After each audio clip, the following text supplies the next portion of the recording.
그랬지만 개인적인 이야기로 말씀을 시작하려고 합니다. 어, 몇 차례 사실 얘기하긴 했는데요. 저는 대학생 때 성결대학교를 다녔는데 멀티미디어 학부를 다녔는데요. 공부를 했는데 저는 대학생 때 전도 훈련을 하는 공동체에 들어갔습니다.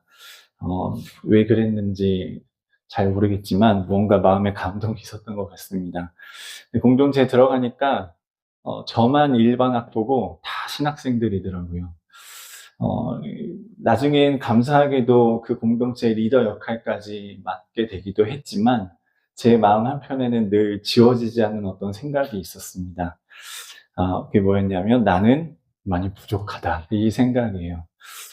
신학적 지식도 부족했고 기도의 깊이도 부족했고 하나님을 향한 열정도 부족했고요.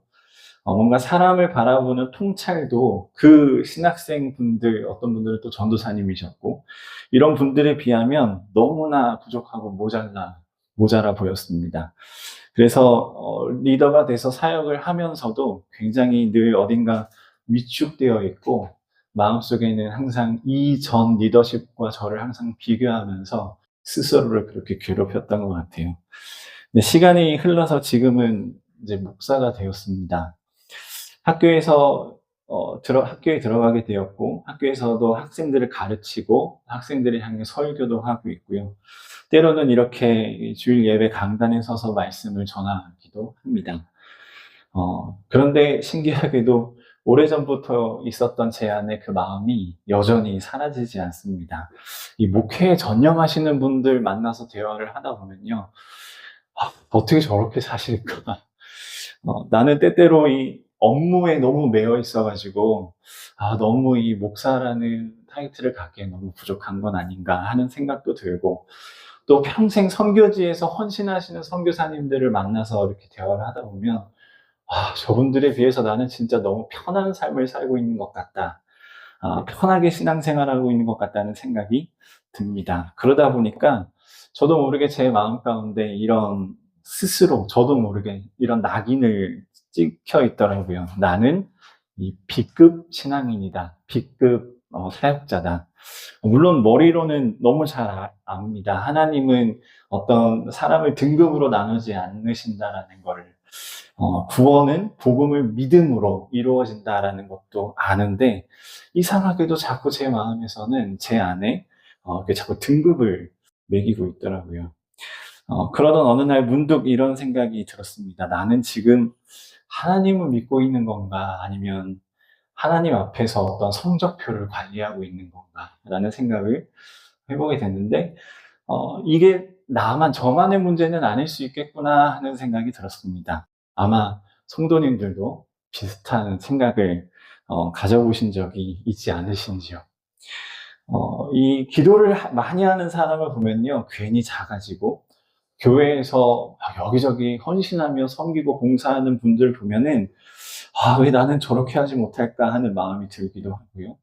반대로 어떨 때는, 정말 소홀한 사람들을 보면서, 그래도 나는 저 사람들보다는 좀 낫지 않나라는 생각도 좀 하게 되는 것 같습니다.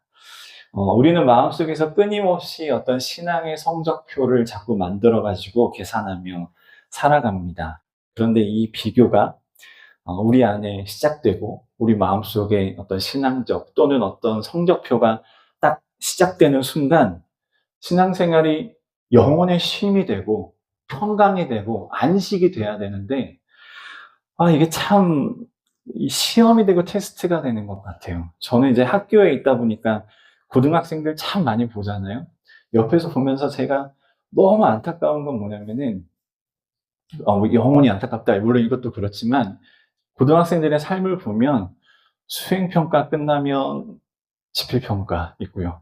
지필평가 끝나면 또 뭐 이렇게 비교과 활동한다고 뭐 이것저것 탐구 과제하고 막 이런 거 하고요. 쉴 틈이 없더라고요. 늘 막 매여서 막 이거 해야 되고 저거 해야 되고 막 이렇게 살아가더라고요.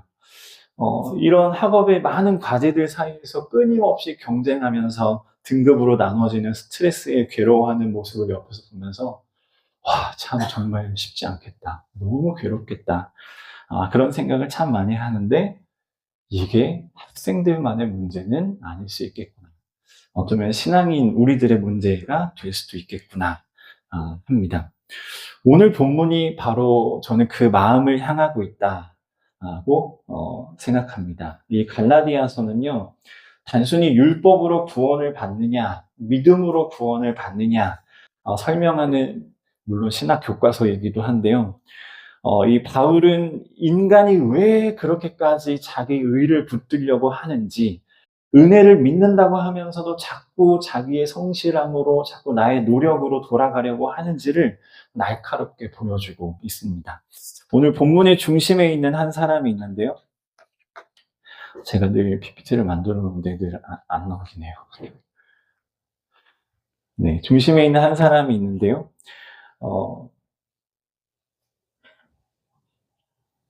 누구죠? 베드로입니다. 베드로도 있고 바울도 나오는데요. 베드로입니다.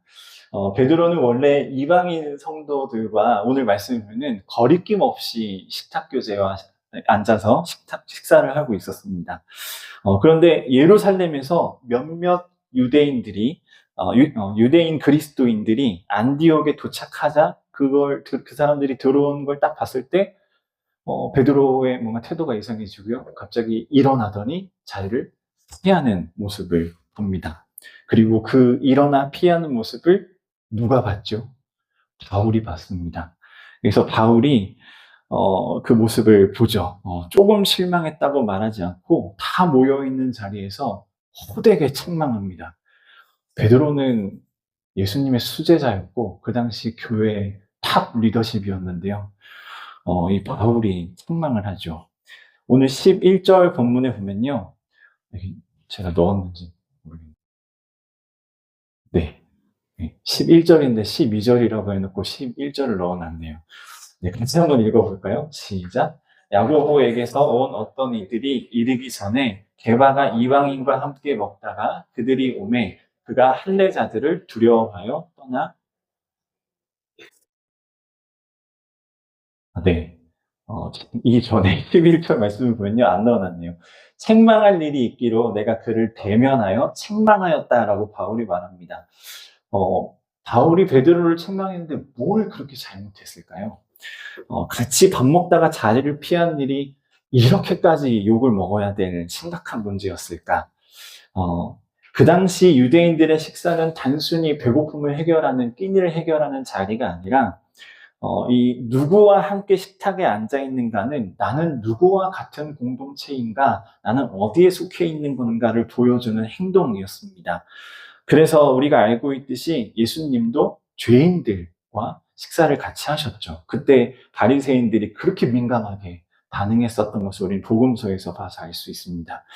그래서 이방인과 함께 식탁에 앉았다는 것은 단순히 밥을 같이 먹는 일이 아니라 하나님께서도 이방인도 동일한 하나님의 백성으로 받아들여서 우리도 하나의 한 공동체다라는 것을 보여주는, 베드로는 그걸 인정하는, 보여주는 행동이었다라는 거죠.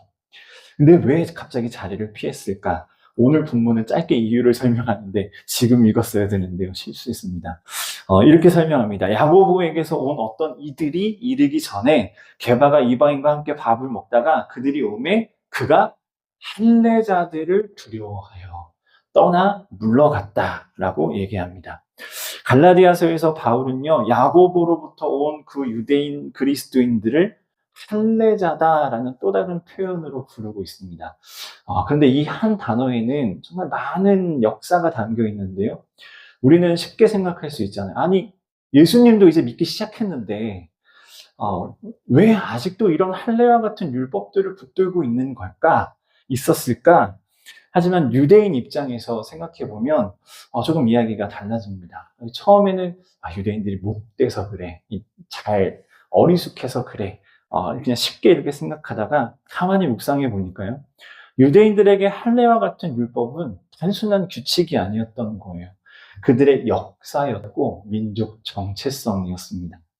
아브라함으로부터 시작해서 모세를 거쳐 수백 년, 수천 년 동안 지켜온 하나님의 백성이라는 표지였죠. 주변 민족들이 우상을 섬길 때에도 그들은 안식일을 지켰고요. 마음대로 음식을 먹을 때도 음식법을 지키고 조롱을 받아도 할례를 하면서 우리는 하나님의 언약 백성이다라는 것을 계속 확인하고 그 전통을 지켜왔습니다. 나라를 잃고 포로가 되었을 때에도 끝까지 놓치지 않으려고 발버둥쳤던 것이 율법이었습니다. 그러니 유대인들에게 율법은 단순히 해야 하는 일이 아니라 그동안의 조상들의 역사 속에서 그들이 지켜온 눈물이었고요. 때로는 조상들의 피가 스며 있는 역사였고 그들의 영광스러운 흔적이었습니다. 근데 바울이 복음을 얘기하면서 무엇을 말씀하고 있냐면요. 16절에 이렇게 말씀하고 있죠. 사람이 의롭게 되는 건 율법의 행위로 말미암이 아니라 오직 예수 그리스도를 믿는 믿음입니다. 라고 바울이 얘기합니다. 맞는 말입니다. 이 머리로는 인정이 되는데 마음 한구석이 여전히 못마땅한 거예요. 그럼 우리가 지금까지 우리 조상들이 그동안 고생하면서 순종하면서 희생했던 그 시간은 뭐가 되냐? 어제까지 우상 숭배하면서 그렇게 막 살았던 저 이방인들과 그동안에 우리가 평생 율법을 지켜온 우리와 어떻게 동급이 될 수 있단 말이냐 하는 이 생각이 계속 이렇게 막 올라왔을 것 같아요. 그래서 유대인들에게 율법은요, 내려놓기 어려운 어떤 의미와 가치를 가지고 있었습니다. 이렇게 유대인의 상황을 고려하고 보니까요, 이해가 되는 것 같아요. 진짜 쉽지 않았겠다. 왜냐하면 인간은요, 누구나 자신이 살아온 그 시간을 부정당하는 걸 정말 견디기 힘들어하는 것 같아요. 내가 그동안 수고해서 노력한 어떤 내 안의 영광과 흔적들, 쌓아온 것들, 그거 잘못됐어, 틀렸어, 방향성 조정해야 돼. 이렇게 얘기하면은 굉장히 내 자신이 무너지는 것 같고 내가 무너지는 것 같은 느낌이 들기 때문입니다. 내가 공들여 쌓아온 것, 무언가를 포기하면서 이루어낸 것, 때로는 눈물을 흘리면서 붙들어온 것, 유대인들에게 율법, 할례라는 것은 그런 위치였다는 거죠.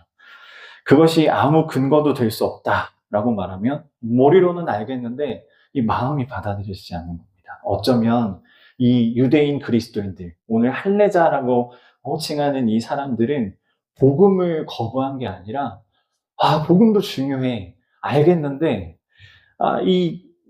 그동안에 우리가 쌓아왔던 요것도 조금 올려야 되지 않을까라는 이런 마음이었지 않을까요? 예수님 믿는 거 맞아. 하지만 진짜 참된 백성이라면 할례도 받아야지. 그래야 하나님이 더 기뻐하시는 거지. 이것이 갈라디아서가 말하는 율법주의입니다. 복음을 완전히 버렸다라기보다 복음만으로는 조금 불안했고 그동안 쌓아왔던 걸 포기하는 게 쉽지 않았던 거죠.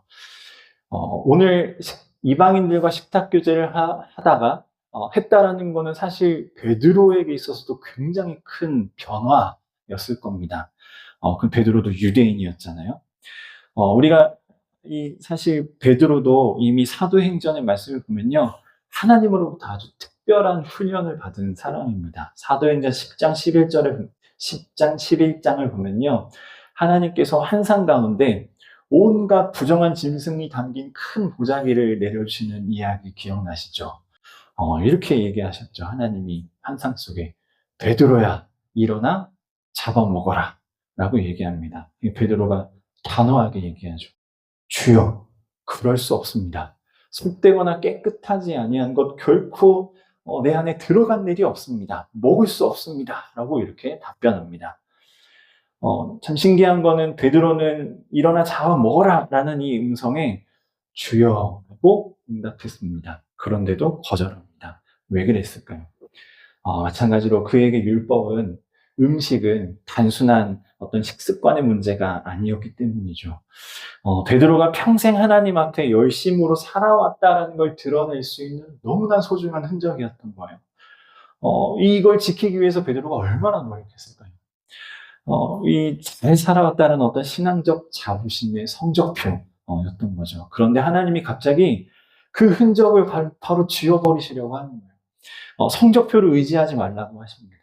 베드로야, 너를 깨끗하게 하는 것은 네가 평생 먹지 않는 그 음식 때문이 아니라 내가 주는 은혜 때문이다 라는 것을 말씀하고 계신 겁니다. 어, 하나님은 베드로에게 그 환상을 사도행전을 보면요, 3번이나 보여주셨어요. 베드로의 그 마음이 그만큼 단단했다라는 것을 보여주는 게 아닐까 싶습니다. 그리고 시간이 흘렀죠. 안디옥에 와서 베드로는 실제로 그 자유함을 누리기 시작했습니다. 어떻게 유대인이 이방인과 같이 식사를 할 수 있느냐? 많은 사람들이 그런 질문을 던지고 있을 때 베드로는 이방인과 같이 식사를 하기 시작했어요. 굉장히 큰 변화였죠. 이 성령님의, 하나님의 이 환상이 굉장히 큰 역할을 했던 것 같습니다. 그런데 우리가 알고 있듯이 식탁교제를 하고 있는데 할례자들, 유대인 그리스도인들이 찾아오니까 갑자기 마음이 또 흔들렸던 것 같아요. 그 자리에서 일어나죠. 이런 걸 보면요, 오늘 본문에서 베드로는 여전히 이 싸움을, 영적인 씨름을 하고 있구나. 마음이 흔들리고 있구나. 라고 느껴집니다. 이런 생각 아니었을까요? 내가 저들이 평생 지켜온 그 자부심을 무시하고 이방인과 같이 밥을 먹는다면, 저 사람들이 나를 어떻게 생각할까? 내 사도 권위는 어떻게 될까? 우리 유대인들이 노력하면서 지켜온 그 영광스러운 세월을 내가 지금 부정하는 꼴이 되고 있는 건 아닌가? 하는 여러 가지의 생각들이 들어와서, 이 평생 하나님을 위해 가장 소중하게 붙들어왔던 그 율법, 할례를 내려놓는 일은 베드로에게도 쉽지 않았다라는 걸 오늘 말씀에서 보여주게 됩니다. 그리고 이 베드로가 오늘 우리가 봤던 것처럼 자리에서 일어나죠. 일어났을 때 이 할례자들이 들어오는 걸 보고 베드로가 일어나 자리를 피하는 거를 같이 식사하고 있었던 이방 그리스도인들이 봤을 때 무슨 생각을 했을까요? 우리는 역시 저 유대인 그리스도인들과 좀 격이 다른가 보다. 우리는 좀 뭔가 부족한가 보다. B급 신앙인이 아닌가? 이런 생각이 마음속에서 들려왔을지도 모르겠습니다. 제가 이 부분을 조금 더 잘 전달하기 위해서 상상 속의 한 이야기를 전달해 드리겠습니다. 한 청년이 있었는데요. 그는 돌이킬 수 없는 큰 죄를 지었습니다. 살인이었습니다. 법대로 하면 평생 감옥에서 살아야 할 사람입니다. 그런데 놀랍게도 그 살인을 당한 피해자의 부모님이 이 청년을 가엾게 긍휼히 여긴 거예요. 그래서 법원에 간곡한 탄원서를 제출했고 그게 참작이 돼서 청년은 생각보다 아주 가벼운 처벌을 받고 다시 사회로 돌아오게 되었습니다. 이게 보니까 영화로 있더라고요. 혹시 아세요? 해바라기라는 영화. 김래원 이 배우가 옛날 영화인데요. 그 스토리이더라고요. 사회로 다시 돌아오게 됐습니다. 이 교도소에서 석방되던 날, 이 피해자의 부모님이 찾아가서 석방돼서 나오는 이 청년을 손을 잡으면서 이렇게 말했습니다. 우리는 당신이 새로운 삶을 살 수 있다라고 진짜 믿고 있습니다. 우리가 당신을 정말 사랑으로 용서했으니 이제는 과거처럼 살지 말고 이제는 정말 아름다운 삶, 다른 사람들을 위해, 돕고 어려운 사람들을 위해 그렇게 살아줬으면 좋겠어요. 라고 얘기해 주는 거예요. 이 청년이 너무 감동이 돼가지고 막 눈물을 흘리면서 진짜 내가 남은 삶은 진짜 열심히 잘 살아가야겠다. 너무 감사하다 하면서 결단을 했습니다. 그리고 실제로 정말 달라진 삶을 살았어요.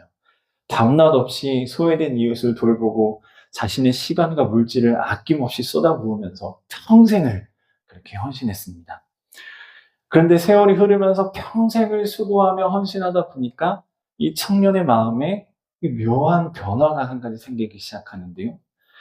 그동안 그렇게 헌신하고 수고하며 노력하며 치열하게 살았던 그 희생의 시간이 쌓이다 보니까 마음속에 이런 생각이 불쑥 찾아오는 겁니다. 내가 이렇게까지 성실하게 살았는데 나 참 생각보다 괜찮은 사람이구나. 나는 이제 옛날에 그 부끄러운 죄인이 아니구나. 라는 이 생각을 하게 됐습니다. 이 감사로 시작했던 긍휼과 사랑으로 새롭게 찾았던 그 삶의 여정이 이제는 어느새 내 가치를 증명하고 내 자격을 설명하는 어떤 자격증이 되어버린 거죠. 가끔 그의 과거를 아는 사람들이 찾아와서 야, 너 그래봤자 살인자였잖아. 너 죄인이었잖아. 이렇게 얘기하면은 확 올라와서 폭발하는 거예요. 나도 지금까지 내가 지금까지 어떻게 살았는지 알아? 노력할 만큼 노력하고 있다고. 적어도 이렇게 나한테 찾아와서 손가락질하는 너희들보다 훨씬 더 성실하고 훨씬 더 아름다운 삶을 살고 있어. 라고, 이렇게 막 주장하기 시작했어요. 이 청년의 중심이 변한 거죠. 나를 살려준 피해자 부모의 용서와 그 은혜를 내세워야 할 자리에 어느새 내가 그동안 오랜 시간 동안 쌓아 올린 수고와 헌신과 희생과 노력들이 점점점 채워져 가고 있습니다. 이제는 그 피해자 부모님의 용서와 어떤 사랑과 긍휼은 많이 지워져 버리고요. 이제 더 많이 생각나는 거는 내가 그동안 얼마나 노력하며 살았는데 이게 더 많이 마음에 채워지고 의미 있어 보이게 됐다는 거죠. 이 청년의 변화된 마음, 이게 유대인들의 마음이 아니었을까요? 이게 지금 우리들의 마음은 아닐까요? 아니 그래도 근데 실제로 그 청년이 그동안 오랜 시간 동안 순종하고 섬기고 헌신하면서 옷 다쳐서 살았던 건 사실이잖아요. 그건 좀 인정해줘야 되는 거 아닌가요? 라는 생각이 들죠. 참 그렇습니다. 공감은 되는데요. 동의도 되는데요. 그래서 인간적으로 참 억울한 것 같아요. 이게 우리 입장에서 생각해 보면요. 주님을 위해서 교회를 위해 평생을 헌신해 오신 분들에게 적용하면 그거 아니야. 은혜로만 구원받는 거야. 라고 얘기했을 때, 그 모든 우리의 수고와 헌신들이 다 날아가는 것만 같아서, 조금 인정해줘도 되지 않을까 하는 생각이 드는데요.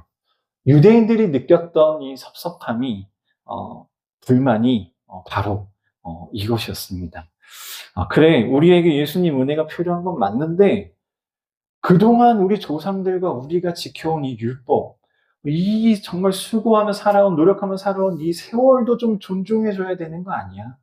이게 아무 의미가 없다고? 이렇게 생각이 드는 거죠. 그래서 자꾸 복음 위에 뭔가 더 이렇게 쌓으려는 마음들이 찾아오는 것 같습니다. 이 지점에서 복음의 은혜와 우리의 노력이 충돌합니다. 사실 그러나 복음은요, 우리의 노력이 가치가 없다, 의미가 없다라고 말하는 게 아니라 그 노력은 나를 의롭게 하는 근거가 될 수 없다라고 말하고 있습니다. 하나님은 우리의 수고와 헌신 모든 노력을 너무 기뻐하십니다.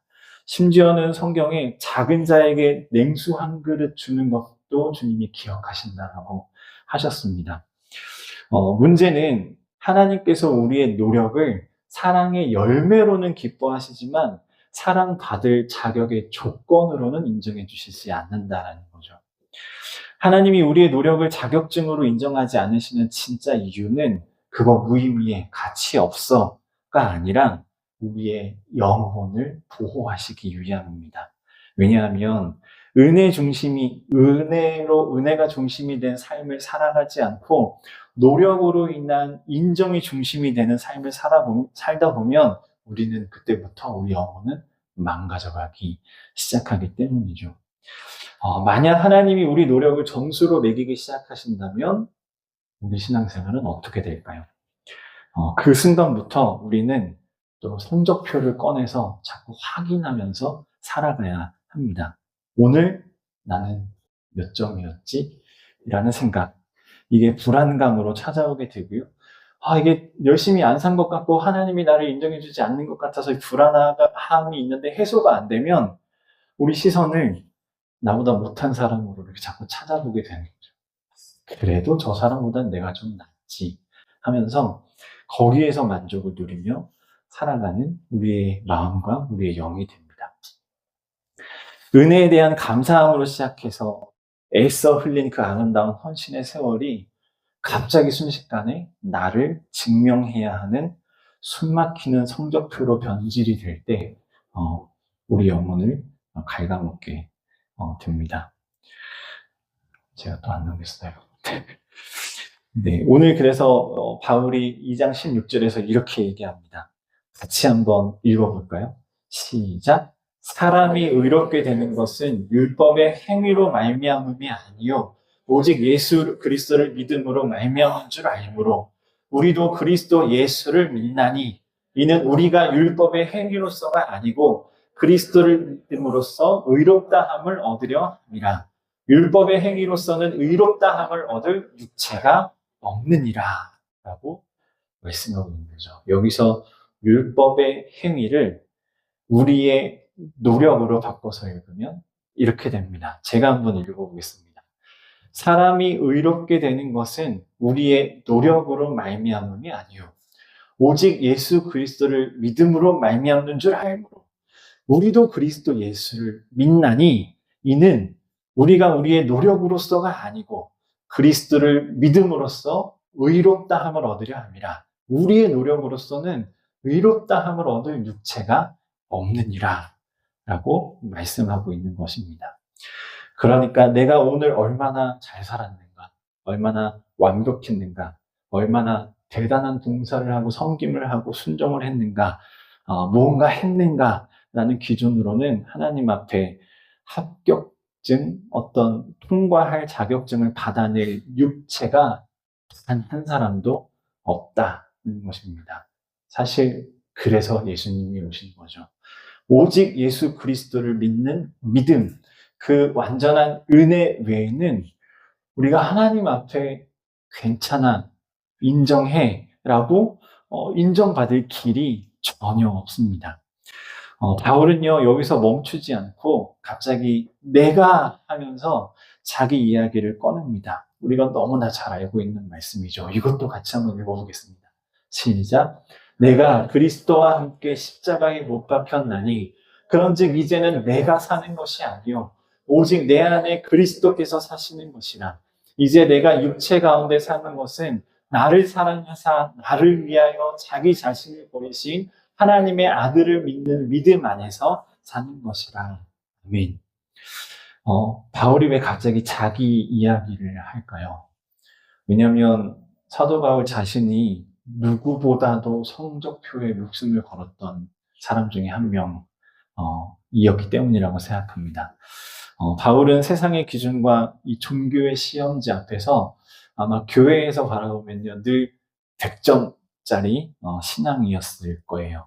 A등급, S등급의 신앙이었을 겁니다. 최고의 학벌에 대단한 집안 배경에 남들이 보기에 흠잡을 데 없는 완벽한 종교적 스펙을 가지고 얼마나 율법을 잘 지키고 잘 살았는지 자타가 인정하는 참된 신앙인은 저런 사람이 아닐까 하는 사람의 모습이 바울이었습니다. 그런데 다메섹으로 가던 길에서 예수님을 만난 순간 바울은 영적인 눈을 뜨게 되고 그동안 몰랐던 충격적인 사실을 알게 되죠. 내가 평생 붙들고 살았던 그 성적표는 하나님 앞에 아무런 의미가 없구나. 내가 점수를 높일수록 하나님께 가까워지는 게 아니라 오히려 하나님을 대적하는 자리로 점점 향하고 있는 본인의 모습을 보게 됩니다. 예수님이 바울을 환상 속에서 만나셨을 때 이렇게 말씀하시죠. 사울아, 네가 왜 나를 박해하느냐라고 책망하셨습니다. 그런데 그 책망 이면에는 너 왜 그렇게 사냐? 이게 글을 끝장내시려고 하는 게 아니라 그를 정신 차리게 하고 그를 품어주셔서 은혜의 삶이 무엇인지를 가르쳐 주시고 새로운 삶을 살아가게 하시려는 주님의 은혜, 긍휼이었던 거죠. 바울은 그걸 발견하고 나서 그 자리에서 완전히 무너졌습니다. 하나님 앞에 더 인정받는 종이 되기 위해서 정말 발버둥치며 열심히 살았던 스스로를 달달 볶던 그 무거운 짐이 단번에 벗겨진 거죠. 내 자격을 증명하려던 처절한 몸부림이 끝나고 내가 이렇게 사는 게 아니구나.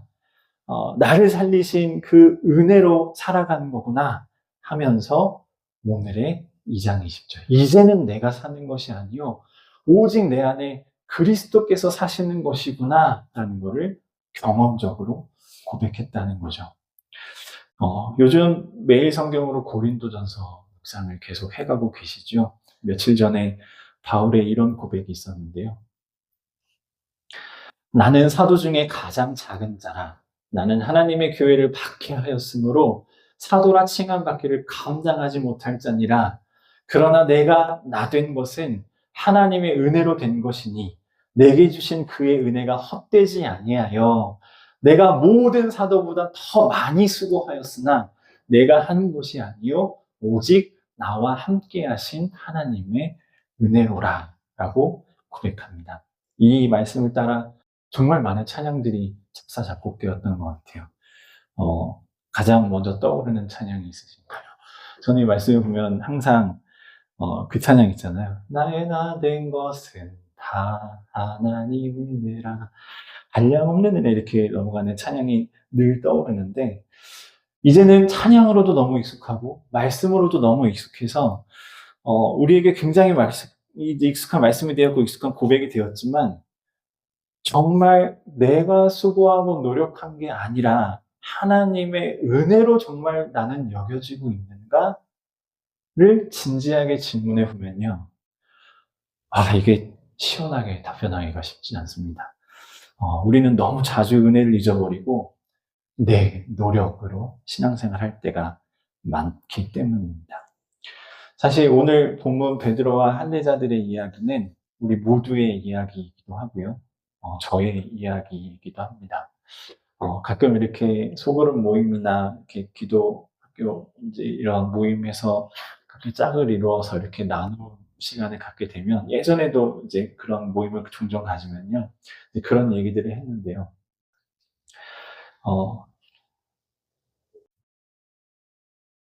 저는 굉장히 이 사람들의 인정에 목마른 사람이입니다. 지금도 그렇습니다. 주님의 은혜에 감사해서 예전에 공부했던 거를 다 내려놓고 이제 두드려가면서 이 길을 걸어가고 있기는 하지만 다른 마음이 막 자라기 시작하는 거죠. 내면에서 이런 소리가 들립니다. 아까 처음에도 말씀드렸듯이 저렇게 헌신하는 사람들도 있는데 왜 나는 이 정도밖에 안 되는 걸까? 정말 하나님은 나를 기뻐하고 계시는 걸까? 예수님의 은혜는 잘 안 보이고 뭔가 하나님이 나에게 자꾸 너 성적표 갖고 와봐 라고 자꾸 말씀하시는 것 같은 이 내면에서 이 마음이 자꾸 저를 채근하고 괴롭게 만듭니다. 그래서 저는 항상 하나님 앞에 너무 인정받고 싶었던 것 같아요. 그래서 예전에도 모임 때도 나눈 적이 있는데 성경을 보는데 예수님이 세례를 받으실 때 하늘에서 이렇게 비둘기가 내려오더니 음성이 들렸다고 하잖아요. 무슨 음성이 들렸는지 혹시 아세요? 기억하세요? 이는 내 사랑하는 아들이요 내 기뻐하는 자라. 어느 날 이 말씀을 읽는데 너무 막 서름에 복받친 거예요. 그래서 하나님 나에게도 좀 그렇게 말씀해 주시면 안 됩니까? 왜냐면 너무 하나님이 성적표를 자꾸 가져오라고 하시는 것 같으니까 인정을 못 받는 것 같으니까 나도 좀 내 사랑하는 아들이다, 내 기뻐하는 자다라는 말을 너무 듣고 싶었던 것 같아요. 그런데 기도하던 어느 날 이 갈라디아서 말씀을 통해서 제 마음에 새로운 음성에 감동을 주셨는데 이런 감동입니다. 물론 이게 목소리로 들은 게 아니라 감동으로 들은 걸 제가 좀 정리를 해봤는데요. 너는 여전히 너가 얼마나 노력했는지에 대한 성적표를 가지고 기뻐하는 자, 사랑하는 자라는 음성을 듣고 싶어 하는구나. 하지만 나는 처음부터 너의 삶의 노력을 근거로 너를 사랑한다고 말한 적이 없다. 사실 나는 이미 너를 기뻐하는 자라고 내가 사랑하는 자라고 끊임없이 말하고 있었다. 그게 예수 그리스도였고 내가 너를 그래서 기뻐하고 사랑하는 이유는 너가 100점짜리 성적표를 가지고 와서가 아니라 독생자 예수 그리스도의 은혜를 믿고 감사하기 때문이다 라는 이런 감동이 막 찾아오기 시작하는 거예요. 그제서야 비로소 갈라디아서 2장 20절의 바울의 고백이 이게 진짜 아름다운 말씀이고 진짜 아름다운 고백이구나 하는 거를 깨달았습니다. 이제 내가 사는 것이 아니요 오직 내 안에 그리스도께서 사시는 것이라. 하나님께서 저를 보실 때 내 부족함보다 먼저 그리스도를 보신다는 것, 내 흔들림과 실패보다 먼저 십자가를 보신다는 것. 그래서 하나님이 나를 기뻐하고 인정하는 그 근거는 오늘 내 노력의 성과가 아니라 이미 완성된 예수 그리스도의 그 은혜라는 사실입니다. 이렇게 믿음으로 고백했음에도 불구하고 사실 저는 아직도 씨름 중에 있습니다. 어쩌면 이렇게 막 고백했지만 오늘 베드로처럼 뭔가 할례자들이 찾아오면 저도 일어나서 도망갈 것 같은 이런 제 모습을 지금도 발견하게 되고, 저는 자주 제 신앙의 성적표를 지금도 자주 들여다봅니다. 여전히 다른 사람과 비교하고 하나님 앞에 제 자격을 증명하고 싶어집니다. 그때마다 이 본문을 보면서요, 내가 어디로 돌아가야 하는지를 계속 마음에 떠올리게 됩니다. 그래서 과거 같지는 않은 것 같아요. 이제는 명확히 알게 되었습니다. 다시 예수 그리스도의 십자가로 돌아가야 한다라는 것을요. 나를 사랑하사 나를 위하여 자기 자신을 버리신 하나님의 아들을 그 믿는 믿음 안에서 살아가는 것이 우리 영혼의 참된 안식이고 참된 평강입니다. 성도 여러분, 혹시 오늘도 하나님 앞에서 어떤 내 모습을, 자격을 증명하려고 애쓰고 계십니까? 그래서 하나님을 은혜를 바라보기보다 자꾸 내가 뭐 했는지에 자꾸 집중하고 부족함만 바라보고 계십니까? 오늘 바울은요, 우리에게 십자가에 드러난 예수 그리스도의 사랑을 붙들어라 라고 말씀합니다. 우리가 하나님 앞에 설 수 있는 유일한 이유는 어떤 것이 아니라 내가 얼마나 잘했느냐, 그동안 얼마나 수고했냐, 얼마나 노력하며 살았냐가 아니라 나를 사랑하셔서 자기 자신을 내어주신 예수 그리스도 때문입니다. 제가 지난주에 사실 담임 목사님의 말씀을 듣다가 사실 설교를 이미 그 포인트를 준비해 가고 있었거든요. 근데 목사님이 약간 겹치는 부분을 말씀을 하셨는데 제가 목사님 몰래 하나를 훔쳐왔습니다. 저는 이 슬라이드를 보는데, 이게 진짜 우리가 은혜로 살 수 있는, 자꾸 내 노력과 내 어떤 성실함, 헌신에 기울이지 않고 은혜로 살 수 있는 하나의 방편이 될 수 있겠구나. 매일매일 예수님이 어떤 분이신지를 생각하고, 그분을 우리를 위해서 어떤 사랑을 베푸셨는지를 바라보고, 신실하신 그분을 묵상하고, 그분을 바라보고 그 안에 온전히 안식할 때, 사실 이게 오늘 바울의 고백이 아닐까요? 이제 내가 사는 게 아니라 오직 내 안에 그리스도께서 사시는 것이다 라는 고백이 이런 과정을 통해서 우리 안에 더 풍성해질 줄로 믿습니다. 노력하지 않는 사람이 되어서는 안 되겠죠. 그러나 우리의 가장 큰 노력의 방향성은 하나님 인정해 주세요. 나 얼마나 잘 살았는데요. 이게 아니라 이미 우리를 사랑하신 예수 그리스도를 잊지 않게 해주세요. 주님을 더 바라보게 해주세요. 라는 데 우리의 마음을 쏟아야 될 것 같아요. 그 은혜를 기억하는 그 사람의 수고는 자신을 증명하려는 짐이 아니라 감사합니다, 주님. 오늘도 내가 주님의 사랑에 감사해서 이렇게 살겠습니다. 라는 더 활력 있는 에너지로 전환돼서 우리를 더 헌신하도록 만들고 우리를 더 열정 있게 살아가도록 만드는 줄로 믿습니다.